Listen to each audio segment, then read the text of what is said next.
Alors ce matin, on va partager quelque chose je crois que nous connaissons à peu près tous.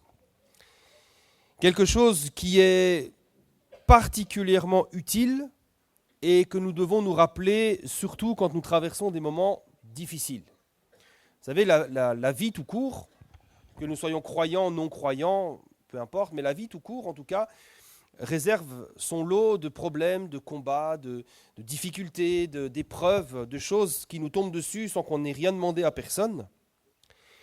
Et il y a un principe biblique que tout enfant de Dieu doit se rappeler dans ces moments-là, c'est très important, sinon nous risquons de sombrer dans la détresse, dans la dépression, dans le découragement, voire même dans la colère. Et ce principe, il est tout simple, c'est dans Romains chapitre 8, verset 28, un seul verset. Et si vous devez retenir une seule chose ce matin, retenez ce verset, Romains 8, 28.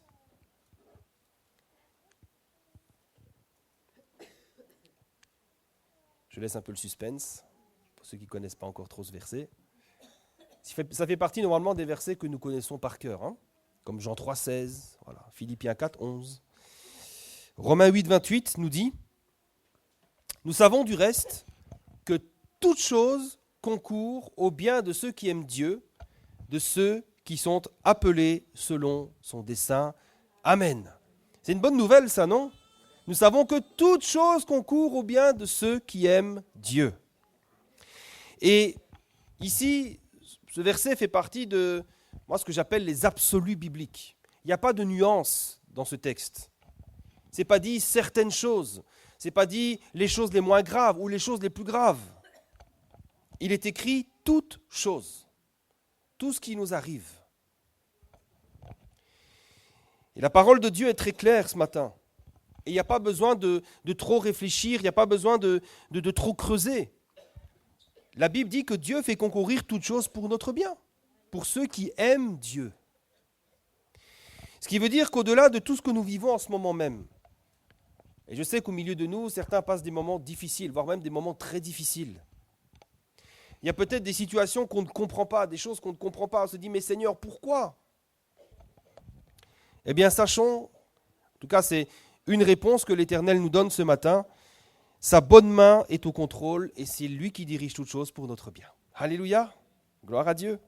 Vous savez, ça c'est parfois difficile à croire. Surtout quand on a l'impression d'être au fond du trou. C'est difficile à croire, on se dit, ouais mais bon, ok, c'est théorique ça.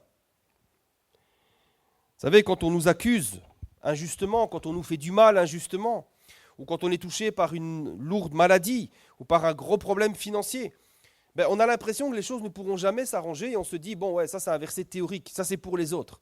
Non, ce matin, cette parole, elle est pour toi. Cette parole, elle est pour nous, nous qui aimons Dieu. Vous savez une chose importante ? Le Seigneur ne nous a jamais appelés à tout comprendre. D'ailleurs, le Seigneur ne nous a pas tout expliqué. Il reste des mystères dans la Bible. Il y a des choses que la Bible nous révèle et puis certaines qu'elle ne nous révèle pas. C'est comme ça, nous devons l'accepter. Et nous comprenons une chose, c'est que quand Dieu se révèle, Dieu va toujours nous donner ce qui est utile et nécessaire pour notre foi, pas pour notre curiosité. Et donc, oui, le Seigneur ne nous a pas appelés à tout comprendre. Le Seigneur ne nous dit pas tout. Pourquoi ? Parce que le Seigneur nous appelle à croire. À croire. C'est à ça qu'il nous appelle. Si nous connaissions toutes choses, il n'y aurait plus besoin de la foi, il n'y aurait plus besoin de croire. On dit, de toute façon, c'est comme ça que ça va se passer. Mais le Seigneur nous a appelés à croire. Et bien souvent, nous commençons par croire et nous comprenons ensuite. Bien souvent, c'est quand nous avons cru, nous avons avancé dans le plan de Dieu, que nous pouvons ensuite regarder en arrière et comprendre, Seigneur, tu as réellement fait toutes choses pour mon bien. Ça, c'est une expérience que j'ai fait souvent. Quand on est dans le creuset, on se dit, Seigneur, pourquoi ? On crie l'assassin. Voilà. Et moi aussi, je me suis dit, mais ce verset-là, c'est pour les autres. C'est un verset théorique, c'est pas pour moi.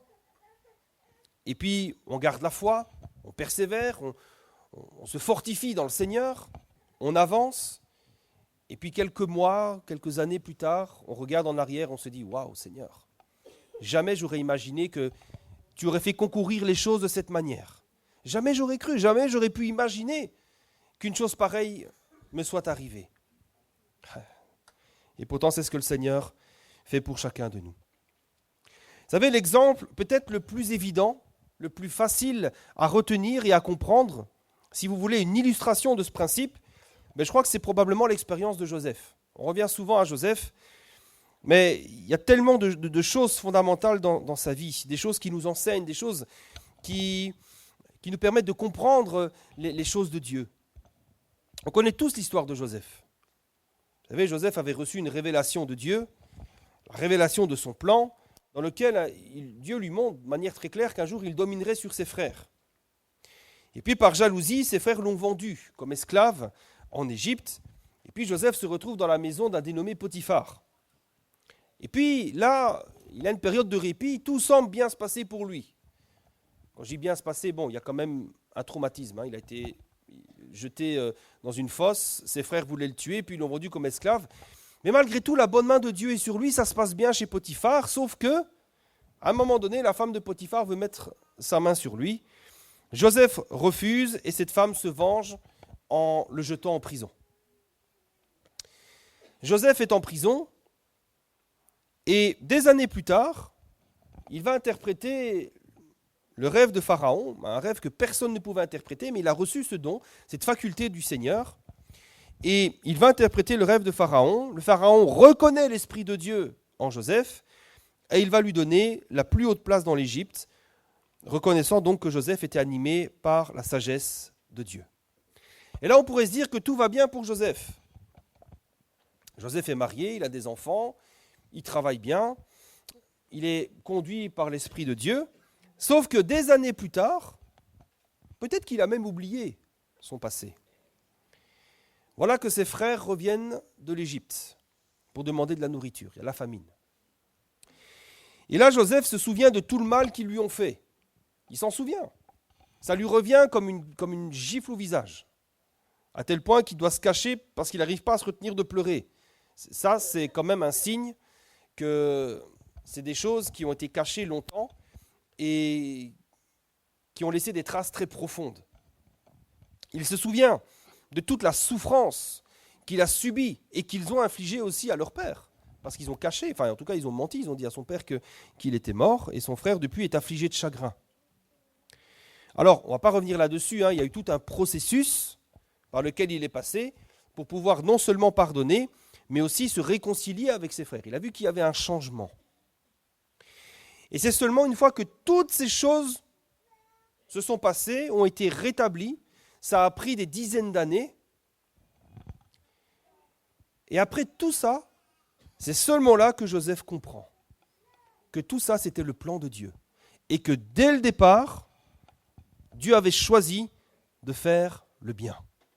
Et c'est ce qu'il dira dans Genèse chapitre 50, verset 20, c'est la conclusion. Il dira à ses frères, vous aviez médité de me faire le mal. Donc il ne va pas dire à ses frères, c'est bon, on fait comme si de rien n'était. Non, non, non. Ce qu'ils ont fait est fait. Vous aviez médité de me faire le mal, mais Dieu l'a changé en bien pour accomplir ce qui arrive aujourd'hui, pour sauver la vie à un peuple nombreux. La version Tob, la traduction œcuménique de la Bible, traduit d'une autre manière que je trouve, qui est plus fidèle au texte hébreu, et qui dit « Vous avez voulu me faire du mal, Dieu a voulu en faire du bien. » C'est ça. Dieu fait concourir toutes choses pour notre bien. Il y a des choses qui sont faites. Il y a le mal qui sévit dans notre vie. Il y a des hommes qui nous veulent du mal, qui médisent, qui nous maudissent. Ils veulent nous faire du mal. Dieu veut faire de ces choses-là, il veut en faire du bien. Et l'Éternel réussit toujours. La conclusion de l'expérience de Joseph, c'est que même si en apparence tout va mal, eh bien en réalité tout reste au contrôle. Dieu reste au contrôle. Et vous savez, quand Joseph était dans ces situations difficiles, il ne comprenait pas. Dieu ne lui avait pas expliqué tout ça. Dieu ne lui avait pas dit, ne t'inquiète pas, tu vas aller quelques années chez Potiphar, tu vas aller en prison. Et Dieu ne lui avait pas révélé tout ça. Dieu lui a révélé la fin de l'histoire. Il ne lui avait pas révélé le processus. Mais ce qu'on constate, c'est que Dieu était au contrôle de chacune de ces étapes. Rien n'a échappé à son contrôle. Et pour notre vie, frères et sœurs, c'est exactement pareil. Dieu est au contrôle de chaque étape que nous traversons. C'est sa main qui nous conduit. Et il fera concourir toutes choses pour notre bien. En réalité, si nous restons attachés au Seigneur, ça sera toujours le plan de Dieu qui s'accomplira. Nous voyons que Joseph ne s'est pas détourné du plan de Dieu pour lui. Joseph ne s'est pas même détourné de l'Éternel. Il est resté fidèle, attaché à Dieu. C'est pour ça que ce texte nous dit que Dieu fera concourir toutes choses pour notre bien, en tout cas pour ceux qui aiment Dieu. Et si nous aimons Dieu, si nous restons attachés à lui, si nous sommes fidèles à Dieu, eh bien Dieu fera concourir toutes choses pour notre bien. Et ça, c'est un principe spirituel. Vous savez, les principes spirituels, ce sont des principes qui s'appliquent dans la vie de tous ceux, de tous les hommes, de tous ceux qui croient. Et ce principe, c'est que rien de ce qui se passe dans notre vie n'échappe au contrôle de Dieu. Si nous sommes attachés à lui, si nous l'aimons de tout notre cœur, Dieu permettra de temps à autre certaines choses qui nous dépasseront, mais nous devons savoir que Dieu les fera concourir pour notre bien. Un enfant de Dieu ne souffre jamais inutilement, jamais en vain. Et puis surtout, n'attendons pas de comprendre pour croire, croyons et nous verrons ensuite. Alors maintenant, on va voir quelques situations, quelques exemples. C'est un message très simple ce matin. C'est juste pour nous encourager à croire. Et on va voir quelques situations, des situations qui même semblent totalement désespérées, et nous verrons comment Dieu est capable de transformer ces choses-là et de les faire concourir pour notre bien. Première situation, c'est au sujet de la maladie. C'est terrible quand la maladie nous frappe. Alors je ne parle pas de la grippe, ça va, la grippe, on s'en sort généralement, enfin quoique. Pour les personnes âgées, la grippe, ça peut être mortel aussi. Non, je parle des maladies avec un grand M. Vous savez, ces maladies qui nous touchent, qui nous accablent, des maladies au long terme, des maladies qui laissent des traces, des maladies avec lesquelles on se lève, on se couche, on s'endort, des maladies qui sont là, qui parfois même envahissent notre vie.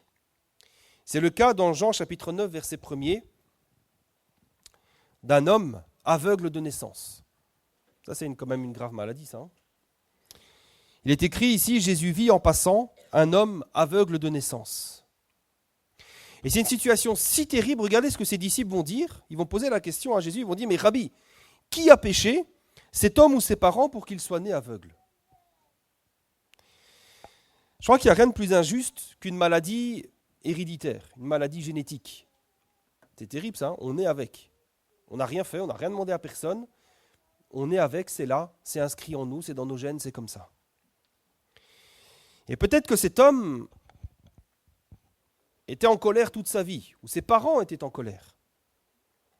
En effet, pourquoi est-ce qu'il n'est pas né comme tous les autres enfants, normal, entre guillemets, avec toutes ses facultés? Pourquoi ce handicap? Pourquoi est-ce qu'il est différent? Pourquoi est-ce qu'il est condamné, parce que c'était comme ça à l'époque, à mendier jusqu'à la fin de ses jours? Est-ce qu'il ne peut pas avoir une vie normale? Est-ce qu'il ne peut pas avoir une femme, des enfants? Est-ce qu'il ne peut pas se réjouir? Est-ce qu'il ne peut pas travailler? Est-ce qu'il ne peut pas jouir de la vie? Pourquoi est-ce que dès la naissance, sa vie est condamnée? Vous savez, c'est une misère tellement grande, tellement forte, qu'on le considère comme maudit de Dieu. C'est la réflexion des disciples. Qui a péché pour que cet homme ou ses parents, pour qu'il soit né aveugle? Pour eux, ça ne peut pas être autre chose qu'une malédiction de Dieu.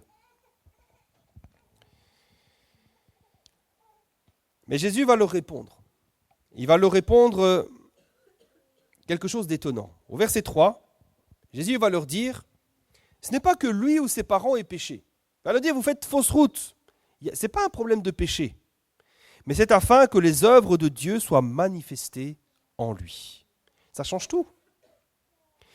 La version Sommer dira, c'est pour qu'en lui, tous puissent voir ce que Dieu est capable de faire. Gloire à Dieu. Et là, on se rend compte que la maladie prend un autre sens. Sa maladie était un moyen que Dieu avait choisi pour manifester sa gloire et sa puissance. Dieu avait dit, mon ami, mon enfant, tu es né avec un gros problème. Mais ce problème, C'est à travers ce problème que je vais me glorifier, que je vais faire voir ma gloire. Alléluia. Et vous savez, moi, ça m'est arrivé pendant le congrès. Je ne sais pas si je vous l'avais partagé. Bon, si je vous l'ai partagé déjà, ce n'est pas grave. Vous savez, depuis quelques années, je traverse un moment un peu particulier, un peu délicat. Et je posais encore la question au Seigneur. Je dis, Seigneur, mais pourquoi? Pourquoi, Seigneur? Pourquoi? Et c'est une question qui me tourmentait. Je dis, mais Seigneur, pourquoi? Pourquoi les choses sont-elles ainsi? Pourquoi est-ce que j'ai dû traverser ça? Pourquoi?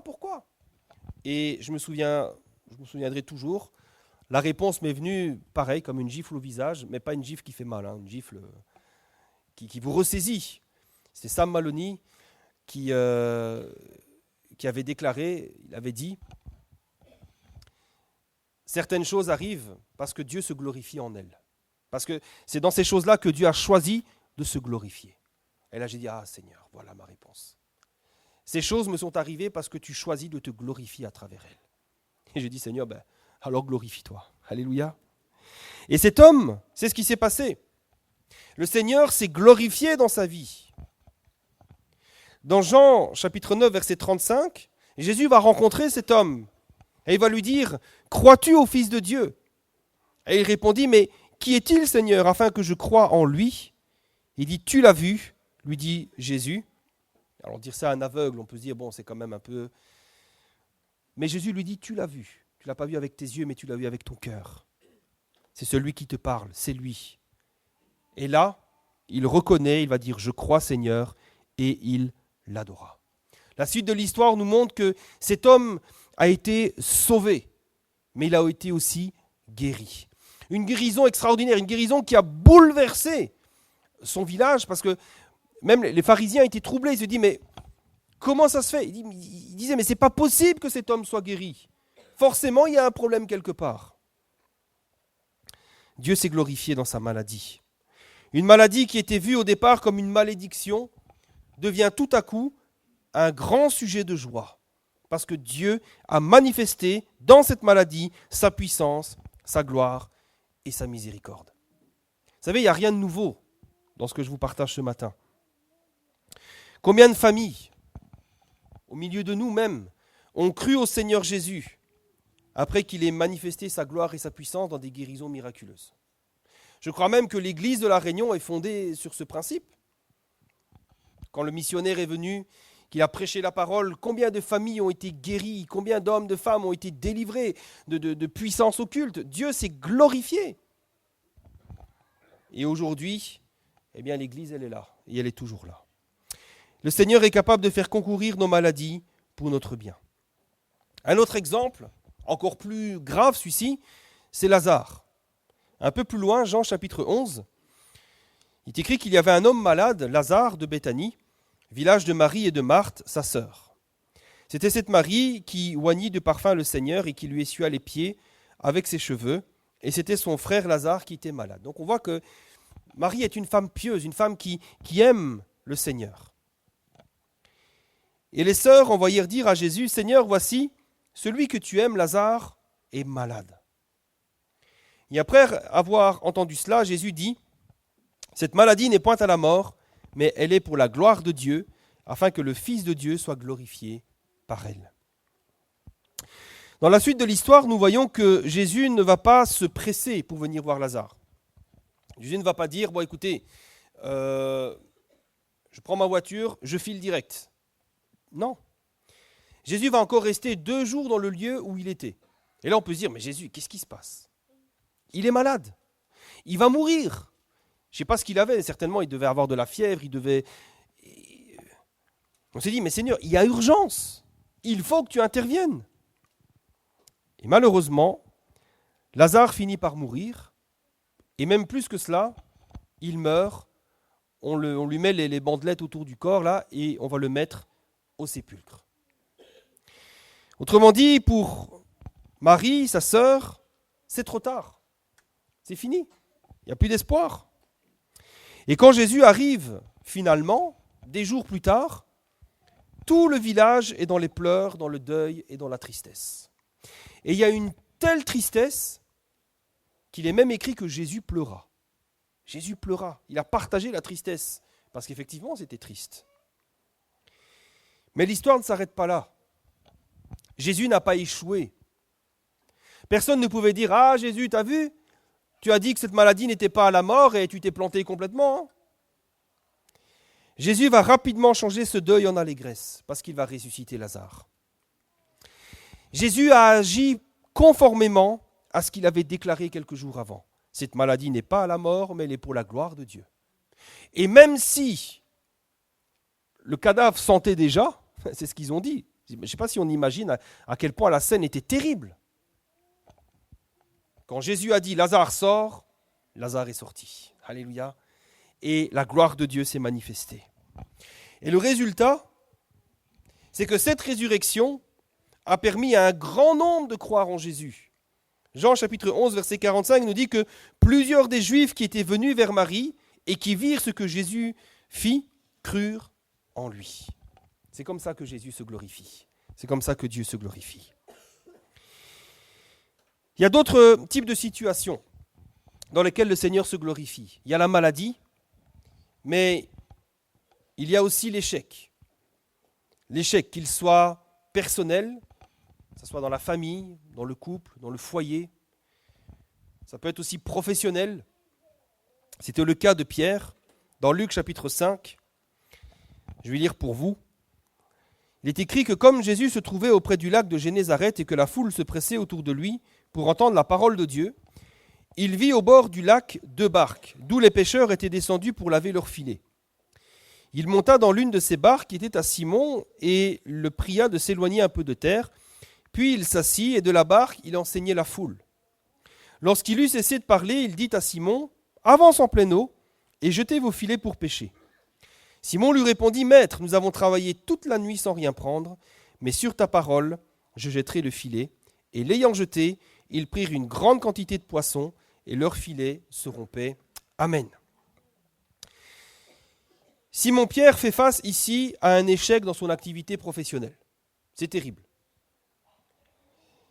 Vous savez, dans la mer de Galilée, il y avait beaucoup de poissons.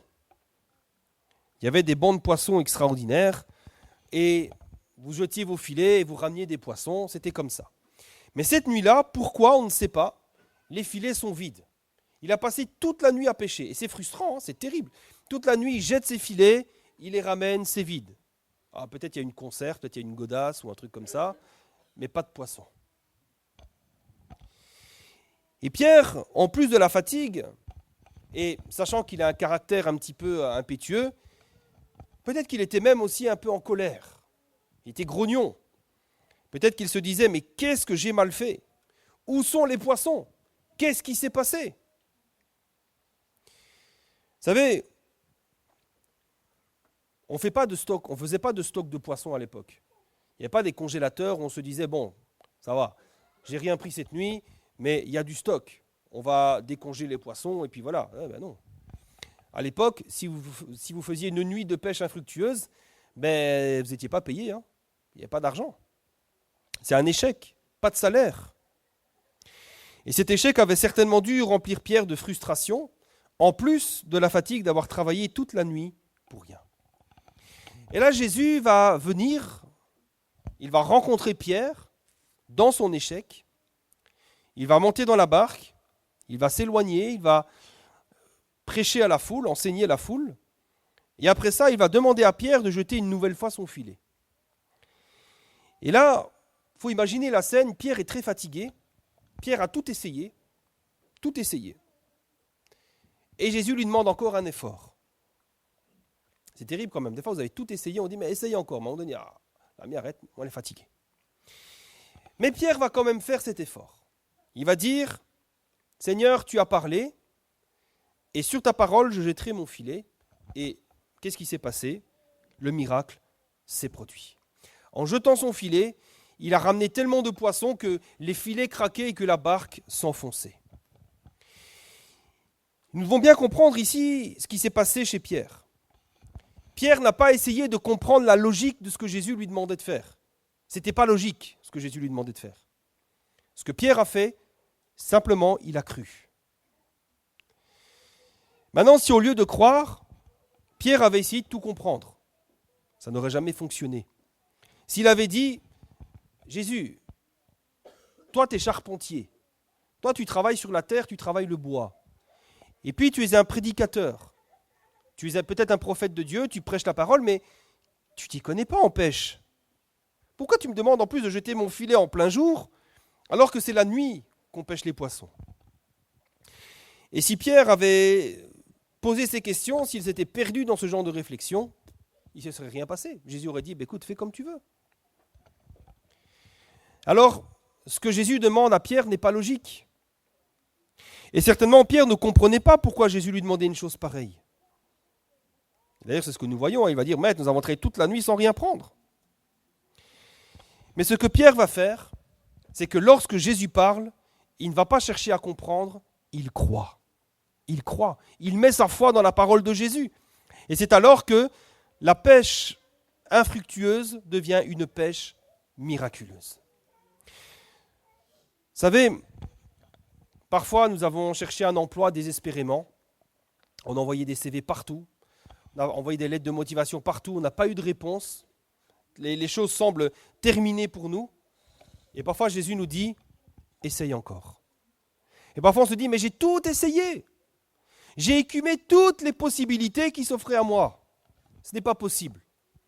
Et Jésus dit, si, fais-moi confiance. Je me glorifie, même dans les échecs, même dans les situations impossibles. Vous savez, quand la Bible déclare que toute chose concourt au bien de ceux qui aiment Dieu, nous devons le croire de tout notre cœur parce que c'est vrai. C'est ce qui va se passer pour toi. Jésus est capable de changer nos échecs, nos frustrations, nos colères, nos impossibilités en quelque chose de glorieux. Jésus est capable de frayer un chemin dans le désert, de mettre des étangs, des lacs d'eau, des rivières dans les déserts. Mais pour ça, il faut lui faire confiance.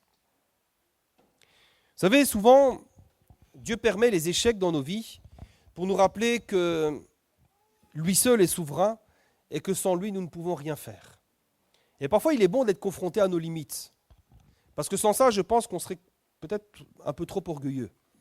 Et on ne dépendrait plus de Dieu. Si tout nous réussissait à chaque fois là. Tu cherches un emploi, bam, tu l'as. Tu veux te marier, bam, tu trouves ton mari, tu trouves ta femme. Tu vas acheter une maison, bam, voilà. Et puis tu veux aller quelque part. Si toutes les choses étaient comme ça, on se dirait, c'est bon, il n'y a plus besoin de Dieu. Hein.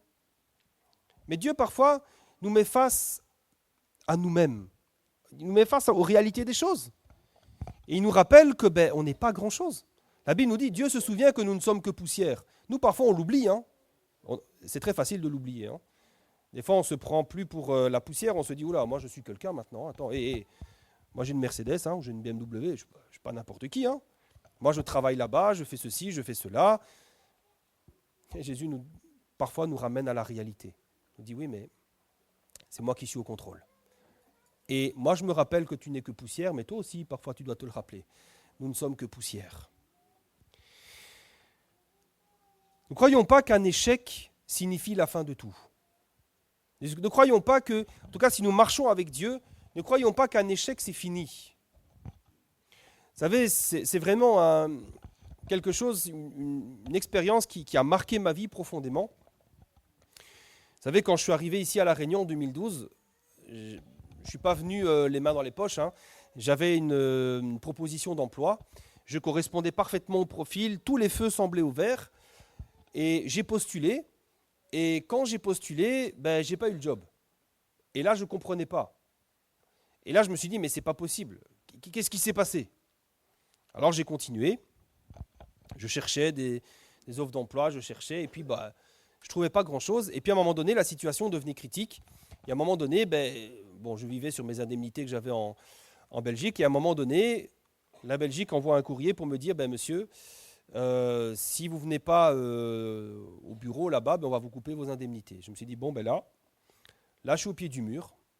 J'ai dit, Seigneur, là, si tu n'interviens pas, c'est foutu. On doit retourner, je dois retourner, etc. etc. Et puis, de manière totalement improbable, pourtant, j'écumais les offres d'emploi. À l'époque, c'était Pôle emploi. Et je me souviens, c'est même pas moi qui ai trouvé, c'est ma femme. Moi, j'étais désespéré, moi, j'étais dégoûté. J'ai dit, c'est bon. Et puis Véro, elle regarde, elle fait, regarde, tiens, il y a quelque chose là-bas, peut-être ça pourrait t'intéresser. Je regarde, je dis, bon, ouais, c'est vrai, ça correspond à mon profil. Je postule, j'essaie de me préparer un petit peu. Bon, vous connaissez, hein, je pense l'histoire, j'ai déjà raconté. Hein.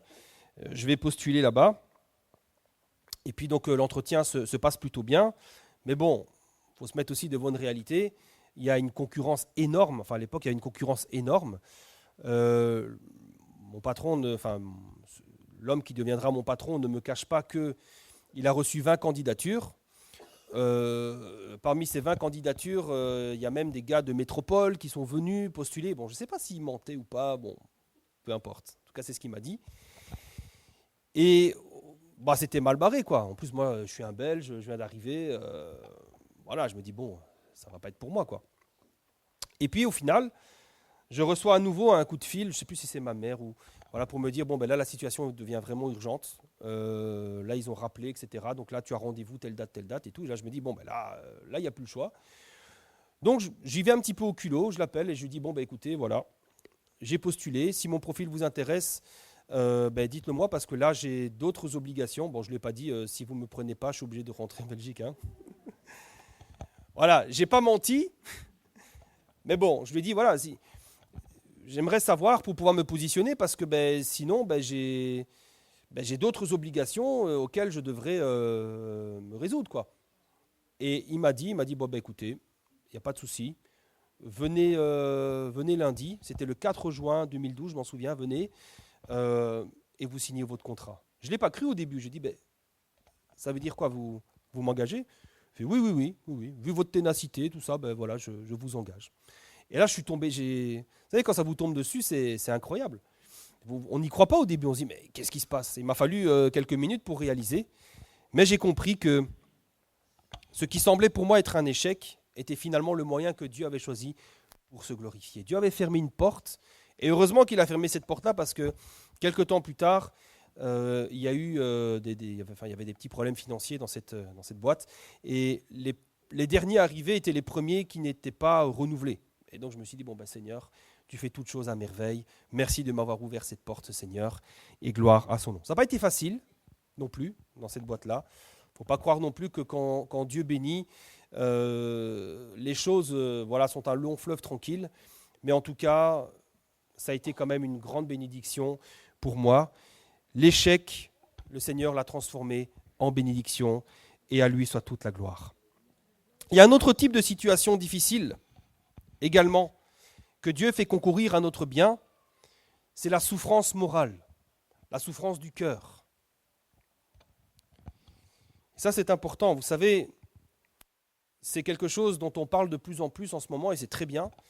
On parlait souvent des douleurs physiques, de ce qui est apparent, de ce que l'on voit, mais on parle peu des souffrances de l'âme, des souffrances intérieures, de la dépression, des injustices et de ce qu'on appelle les traumas, de toutes ces choses-là.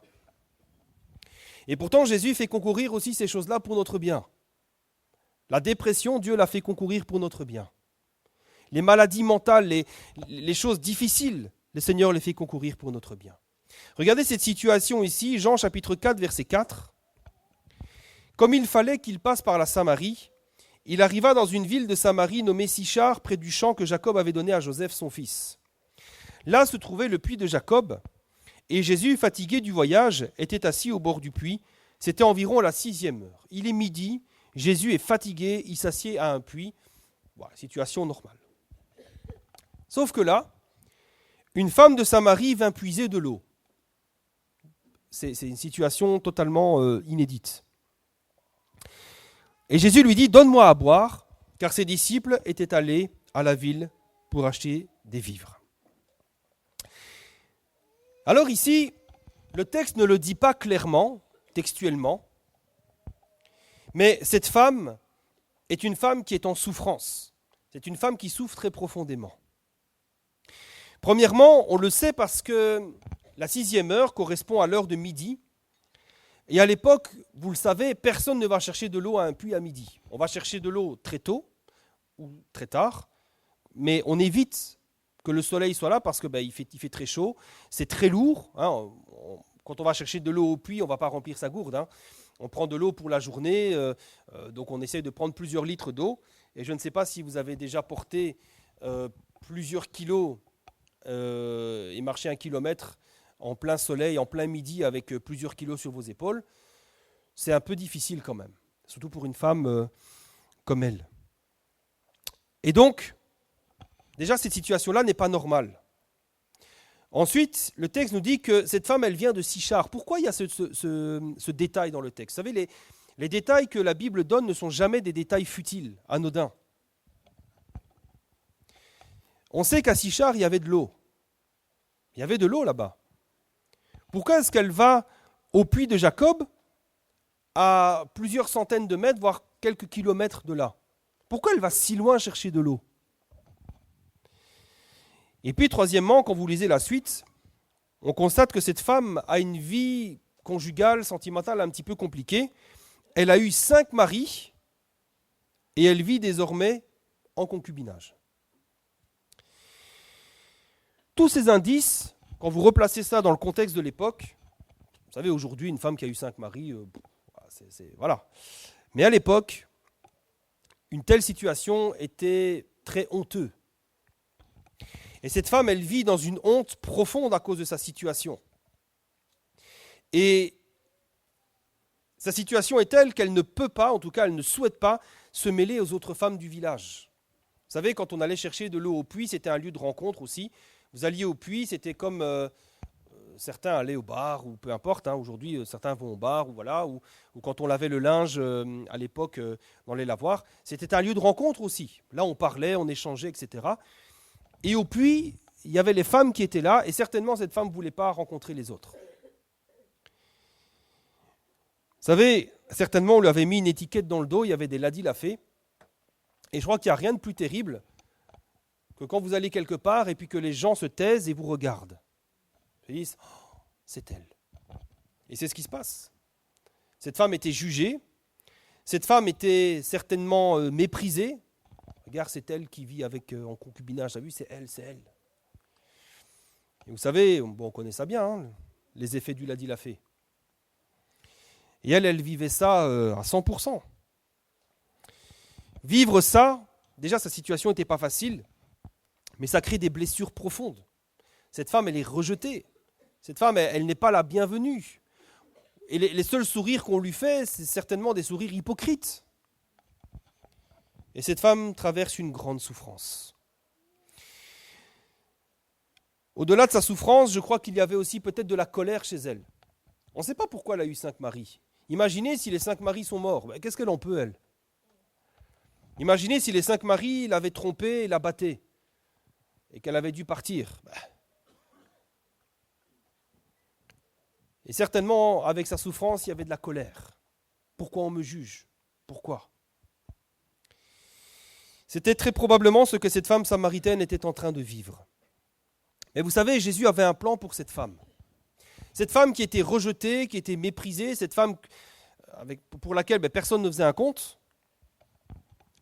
Le texte nous dit bien, il fallait que Jésus passe par la Samarie. Jésus avait un plan pour cette femme. Et si Jésus est venu à ce moment-là, c'était précisément pour rencontrer cette femme. Vous savez, Jésus n'a pas attendu que cette femme monte au temple de Jérusalem pour se présenter à elle.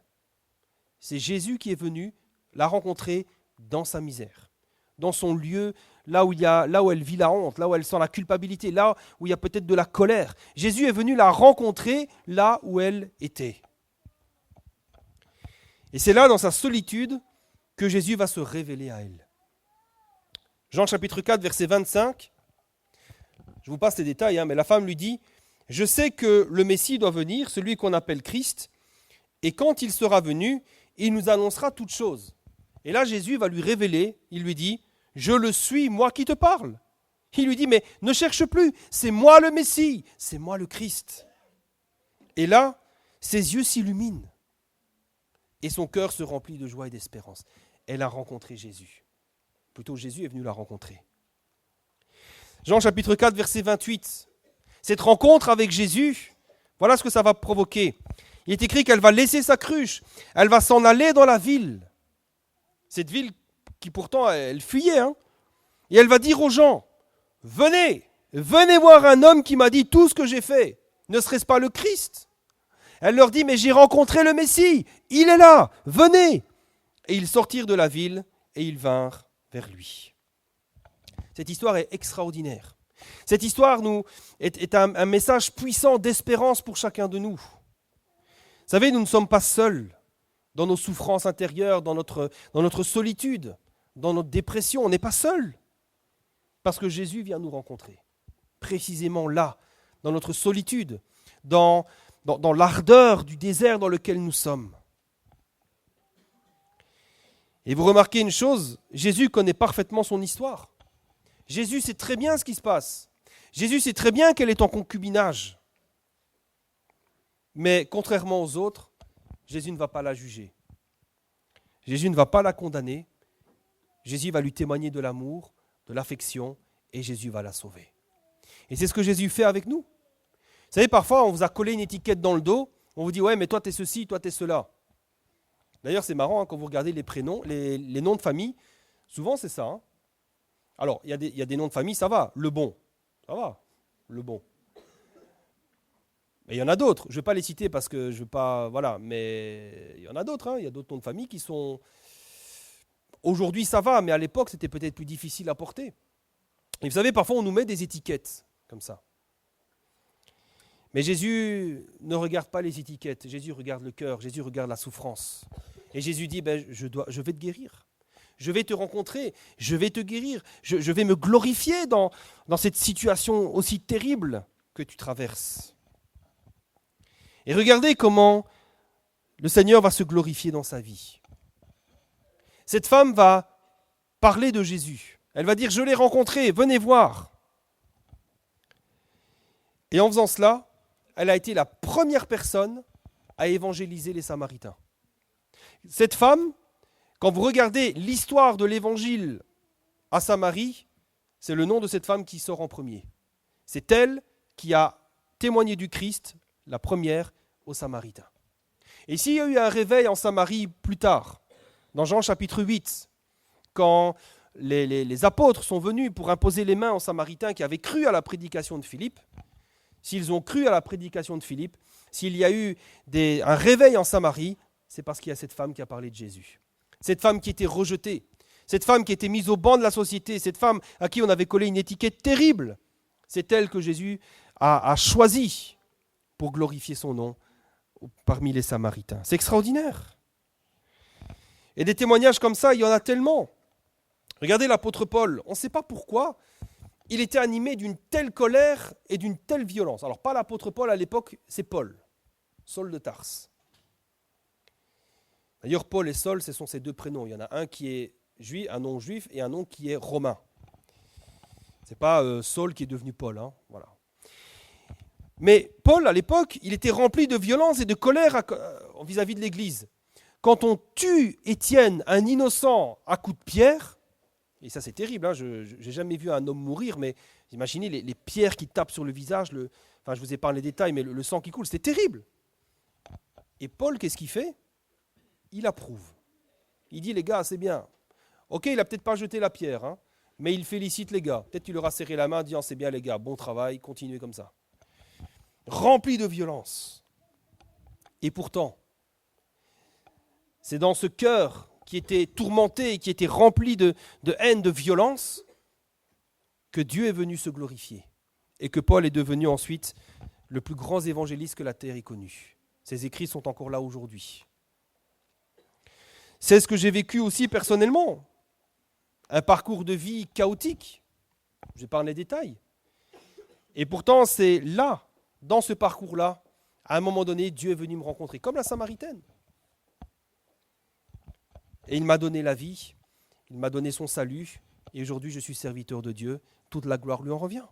Vous savez, quand nous considérons notre passé, bien souvent, la souffrance est le moyen par lequel nous avons pu crier à Dieu et rencontrer le Seigneur.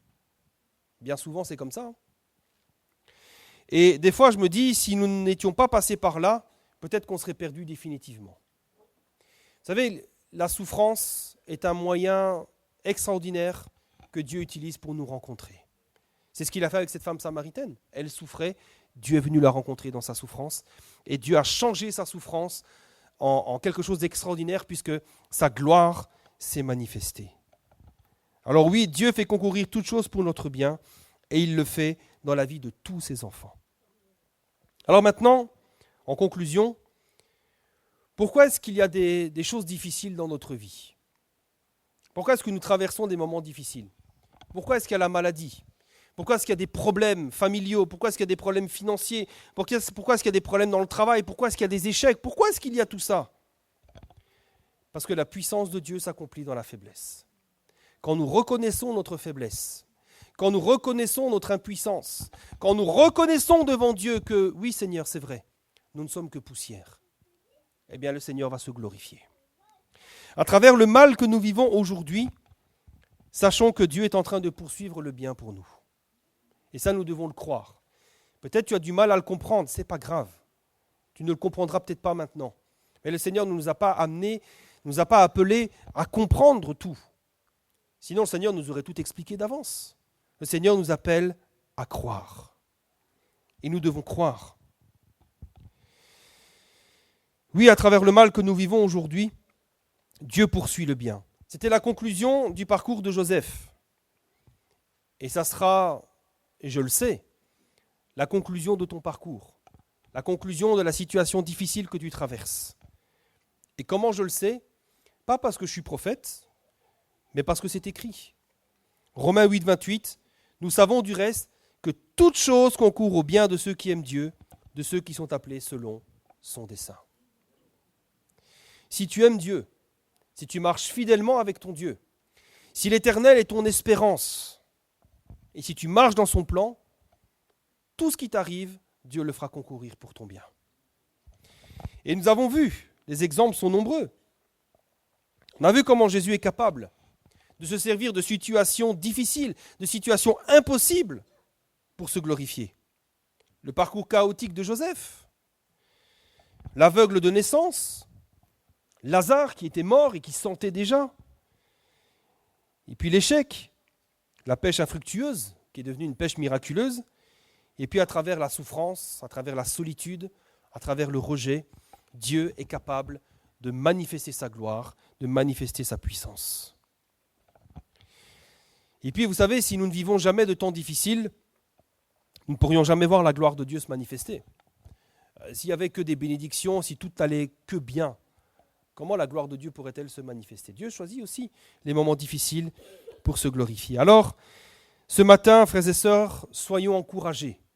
Tenons bon et persévérons. Parce que bientôt, la gloire de Dieu va se révéler dans ta vie. Alléluia, bientôt. C'est ce que nous dit 2 Corinthiens chapitre 5, verset 7. Marchons par la foi et non par la vue. Si ce que tu vois autour de toi te décourage, il faut fortifier ta foi. Cherche dans le Seigneur, cherche dans la parole. Approche-toi de l'Éternel. C'est lui qui va encourager ta foi. C'est lui, le rémunérateur de notre foi. Ce qu'il a dit, il le fera. Mais il y a une condition, c'est que nous devons marcher avec lui. Alléluia. Et si nous faisons cela, eh bien le Seigneur se glorifiera. On va prier.